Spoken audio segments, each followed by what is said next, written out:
Hey everyone, Andy Earl here from Write It Great. If you're looking for the best tips for writing a book that will captivate your readers and leave a lasting impact, you've come to the right place. In the last video, we talked about the power of sticky IP, intellectual property that lodges itself in people's minds and refuses to let go. One of the key components to sticky IP is what I call a conceptual scaffold. This is the underlying structure that helps your readers organize and remember your ideas. In this video, we're going to dive deeper into how to create a compelling conceptual scaffold that will make your book unforgettable.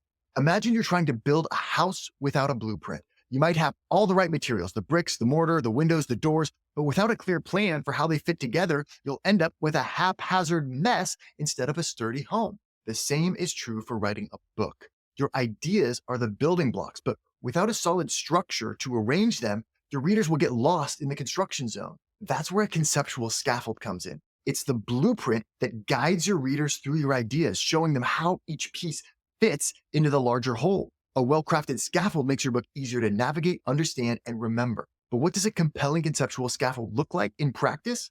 Let's look at some examples. One way to create a strong conceptual scaffold is to organize your ideas around a central framework or model. This could be a simple diagram, a set of principles, or a step-by-step process. The key is to provide your readers with a clear visual or mental map of your ideas. Consider Simon Sinek's golden circle model. This simple 3-circle diagram, why, how, what, provides a powerful framework for thinking about leadership and communication. It's easy to understand, visually memorable, and applicable to a wide range of situations. Another good example is Stephen Covey's 7 Habits of Highly Effective People.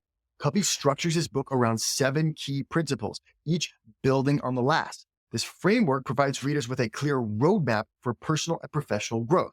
Frameworks are a fantastic tool, but they're not the only way to build a conceptual scaffold. Another approach is to use a clear, logical progression of ideas.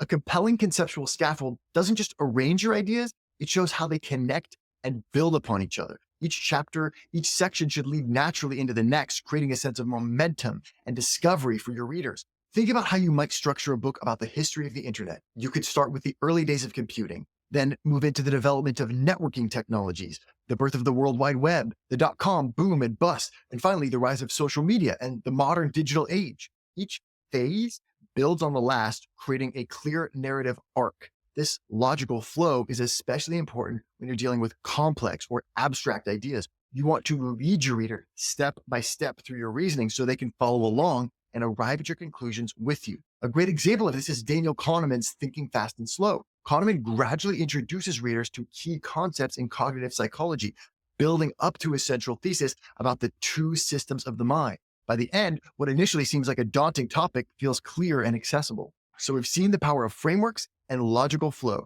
but there's one more secret ingredient to a truly compelling conceptual scaffold. Have you ever read a book where each chapter felt like a standalone essay, disconnected from the rest? That's the sign of a weak conceptual scaffold. To make your book feel cohesive and memorable, you need to identify the overarching themes that tie your ideas together. These themes are like the mortar between the bricks of your ideas. They're the recurring concepts, the central messages that echo throughout your book. By weaving these themes into each chapter, you create a sense of unity and a reinforcement. For example, in the 7 Habits of Highly Effective People, Covey returns again and again to the idea of proactivity, taking responsibility for your life and choices. This theme acts as a guiding principle, connecting the various habits and making them feel like part of a larger philosophy. Frameworks, logical flow, overarching themes, these are the key components of a good conceptual scaffold. But how do you actually go about constructing one? Creating a compelling conceptual scaffold starts before you even write your first chapter. It begins with planning and outlining. Just like an architect drafts a blueprint before breaking ground, you need to map out the structure of your book before you start writing. Start by brainstorming your central ideas and how they relate to each other. Look for natural groupings or progressions. Sketch out potential frameworks or models. Identify the overarching themes you want to emphasize. Once you have a rough outline, start refining and elaborating. Break down each section into key points and supporting details. Consider how each chapter will flow into the next. Look for opportunities to reinforce your themes. Remember, your outline isn't set in stone. As you write, you might discover new connections or realize that a different structure will work better. The scaffolding process is iterative. You build, you revise, you refine. The key is to always keep your reader in mind. Ask yourself, is this structure clear and compelling? Does it guide the reader through my ideas in a logical, memorable way? If the answer is yes, you're on the right track. A compelling conceptual scaffold is the backbone of a truly unforgettable book.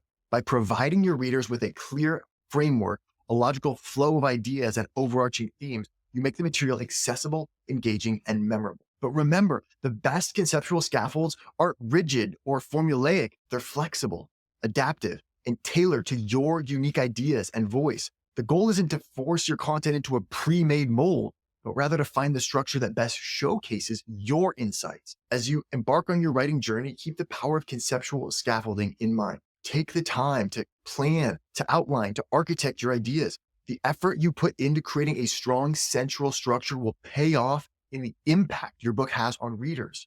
And if you want to learn more about how to write a truly unforgettable book, be sure to subscribe to our channel. In the coming videos, we'll be diving deeper into the other elements of sticky IP, from crafting memorable names for your ideas to illuminating insights through powerful examples. Until then, happy writing. And remember, the best books aren't just filled with great ideas, they're built on great blueprints.